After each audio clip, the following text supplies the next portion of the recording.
হ্যাঁ, আমরা এমন এক জাতি, দোয়েল পাখির মতন বলি আমি। কিসের মতো? দোয়েল পাখির নাম শোনেন নাই? সাধারণ পাখি না বাংলাদেশের জাতীয় পাখি? কিন্তু আশ্চর্য কথা হইল, জাতীয় পাখি এত দামি একটা পাখি, কিন্তু আমগো এলাকার দোয়েলগুলো স্যাঙ্গা খায়। স্যাঙ্গা বুঝেন? বিছা খায়। এরপর আমগো এলাকার দোয়েলগুলো নোংরা জায়গা টাগায় থাকে। আপনার এলাকার গুলো তো মনে হয় 5 স্টার হোটেলে থাকে না? কি বলেন? একই। আচ্ছা, একটা প্রশ্ন জাগে না যে আচ্ছা দোয়েল একটা জাতীয় পাখি, একটা দেশের জাতীয় পাখি, সে কি লেগে বিছা খাইতো, স্যাঙ্গা খাইতো? স্যাঙ্গা কি ভালো জিনিস? যারা চুপ করে রয়েছেন আপনারা কি খাই দিলে খাইবে? আচ্ছা, একটা জাতীয় পাখি এগুলো খারাপ কিছু খাবে কেন? একটা জাতীয় পাখি এমন বনবাদরে থাকবে কেন? কেন বনবাদারে থাকবে? এর তো দরকার ছিল প্রেসিডেন্টকে বলবে যে আমি যেহেতু আপনার দেশের জাতীয় পাখি, আমাদের যত সদস্য আছে সবার জন্য একটা করে ডুপ্লেক্স বাড়ি বানায় দেন, বলার দরকার ছিল। কিন্তু বলেন তো দোয়েল পাখি এটা বলে? কেন বলে না? কারণ দোয়েল যে জাতীয় পাখি এটা আমগো এলাকার দোয়েলে জানে না। আপনার এলাকার গুলো জানে? কোন এলাকার দোয়েলই জানে না। তাহলে দোয়েল যে জাতীয় পাখি, দোয়েল নিজেই জানে না, নিজের মর্যাদা নিজেই জানে না, এই জন্য যেমনে তেমনে থাকে। আমার ভাইয়েরা, এই হাসির উদাহরণটা দিয়েছি মুসলমানদের অবস্থা বোঝানোর জন্য। মুসলমান হলো দোয়েল পাখির জাতি। মুসলমান এমন সেরা জাতি। নবী করিম সাল্লাল্লাহু আলাইহি সাল্লাম বলেছেন, কোন মুসলমান যদি নিজেকে মূল্যায়ন করতে পারে তো দেখতে মনে হবে উস্কু খুস্কু হয়ে রয়েছে, দেখতে মনে হবে গরিব হয়ে রয়েছে। নবীজি বলেন, রুব্বা আশআসা আগবারা, হ্যাঁ ধুলোমলিন চেহারা, ধুলোমলিন জামা কাপড়, চুল অত পরিপাটি না, ঘর বাড়ি অত পরিপাটি না, কোথাও বসলে তার মশওয়ারা চাওয়া হয় না, কোনো রাস্তায় নামলে তারে কেউ সালাম দেয় না, মনে করা হয় সাদা সিধা একটা লোক। আল্লাহু আকবার। নবী করিম সাল্লাল্লাহু আলাইহি সাল্লাম বলেন, কিন্তু এটা বুখারীর হাদিস, বহু কিতাবের হাদিস। নবীজি বলেন, কিন্তু আল্লাহর এই সমস্ত বান্দা, কিছু কিছু এমন বান্দা, এদের পাওয়ার এমন, লাউ আকসামা আলাল্লাহি লা আবাররা, যদি আল্লাহর কাছে কসম করে বলে আল্লাহ এটা আপনি কইরাই দেন, তো আল্লাহ ওইটাই করে দেয়। সুবহানাল্লাহ। বল তো কি আশ্চর্য কথা! চিনতে পারলে নিজের চিনতে পারলে দোয়া করে তো মালিকের, নবী করিম সাল্লাল্লাহু আলাইহি সাল্লাম বলেন মালিকের আরশ আর এই ব্যক্তির দোয়ার মধ্যে কোনো তফাৎ থাকে না, সরাসরি চলে যায়। সুবহানাল্লাহ, সুবহানাল্লাহ, সুবহানাল্লাহ। এই জাতি হইয়া নিজেদেরকে ভুলে গেছি, নিজেদের মর্যাদা বুঝি না, চিনি না, এজন্য দোয়েল পাখির মতো যেখানে সেখানে থাকি। যদি নিজের মর্যাদা বুঝতাম তাহলে কি হইতো, কোথায় দাঁড়াইতাম। আর ভাইয়েরা, কথা বারবার ছড়ায় যাচ্ছে, আবার আগের জায়গায় যাই। বলেন আল্লাহর সুন্নত কি? বান্দার জন্য যেটা বেশি জরুরি ওটারে কঠিন করেন না সহজ করেন? সহজ করেন। বান্দার জন্য বলেন তো অনেক ভরি ভরি স্বর্ণ রূপা, এটা বেশি জরুরি না বাতাস বেশি জরুরি? আল্লাহ সহজ করছেন কোনটারে? বাতাস। 1 ভরি স্বর্ণের দাম কত? হ্যাঁ, 2 লাখ 50, 85, 3.5 লাখ।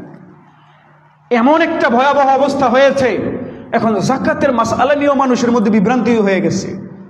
আমাকে ওই যে আপনার ওখানে ইফতার পার্টি হলো না, ওখানে আমাকে জিজ্ঞেস করছে এক ধনী মানুষ, উনি বলছেন যে হুজুর আমরা তো শুনছি জাকাত 7.5 ভরি স্বর্ণ হইলে সেটার মূল্য হিসাব করেও হয়, তো আমরা 52.5টার হিসাব করব কেন? 7.5 লাখেরটার হিসাব করি। কারণ 52.5 ভরির হিসাব করলে রূপার, তাহলে জাকাতের নেশাব বা জাকাতের পরিমাণ হয়, জাকাত যে ফরজ হয় ওটার পরিমাণ হয় 2,20,30,000 টাকা। কিন্তু যদি আপনি 7.5 ভরি স্বর্ণটারে মানদণ্ড বানান তাহলে কত হয়? প্রায় 15 লাখ টাকা, তাই না? প্রায় 20 লাখ টাকা। তো 20 লাখের সম্পদ হলে জাকাত দিবে, এটাকে দিবে না? এর তো প্রশ্ন এটা যে হুজুর আমরা তো জানি দোনোটাই মানদণ্ড, দোনোটাই তো নেশাব। 52.5 ভরি রূপও নেশাব, আবার 7.5 ভরি স্বর্ণও নেশাব। তো আমরা 52.5 ভরি রূপার মূল্য হিসাব করে কেন জাকাত দিব? আমরা জাকাত দিব 7.5 ভরি স্বর্ণ হিসাব করে। কি অর্থ? 20 লাখ টাকা না হইলে জাকাত দেওয়া লাগবে না। আর এখন কইতেছেন আপনারা 2,20,000 হইলে জাকাত দেওয়া লাগবে। প্রশ্নটা বুঝছেন নি? ঘটনাটা কি ঘটেছে? ঘটনাটা ঘটেছে এই যে 2টা নেশাব নবী করিম সাল্লাল্লাহু আলাইহি সাল্লাম বলেছেন, এই নেশাবের পরিমাণ মূলত 2টা ছিল না, একটাই ছিল। কারণ নেশাব মানে হলো ধনী হওয়ার সর্বনিম্ন পরিমাণ। জাকাত ফরজ হয় ধনী ব্যক্তিদের উপরে। ধনী হওয়ার সর্বনিম্ন পরিমাণ কোনটা, ধনী হওয়ার সর্বোচ্চ পরিমাণ কত এটা আমাদের জানা নাই। কে কত ধনী হইতে পারে কোনো সীমা আছে? কিন্তু সর্বনিম্ন একটা পরিমাণ শরীয়ত নির্ধারণ করে দিয়েছে। ভাই এবার ফ্যানটা ছাড়তে পারেন। সর্বনিম্ন একটা পরিমাণ শরীয়ত নির্ধারণ করে দিয়েছে যে এতটুকু হইলে তুমি কমপক্ষে ধনী হয়ে গেলা। বুঝছেন নি? তাহলে বলেন তো ধনী হওয়ার সর্বনিম্ন পরিমাণ এটা কি সর্বনিম্ন কি দুই পরিমাণ হবে না এক পরিমাণ হবে? একটাই তো সর্বনিম্ন, দুইটা হইলে আবার সর্বনিম্ন হয় কেমনে? কথা বুঝেন নাই? ঘটনা ঘটেছে নবী করিম সাল্লাল্লাহু আলাইহি ওয়াসাল্লামের জমানায় দুই প্রকারের মুদ্রা চালু ছিল, স্বর্ণের মুদ্রা, রূপার মুদ্রা। দিনার বলা হয়তো স্বর্ণের মুদ্রাকে, আর দিরহাম বলা হয়তো রূপার মুদ্রাকে।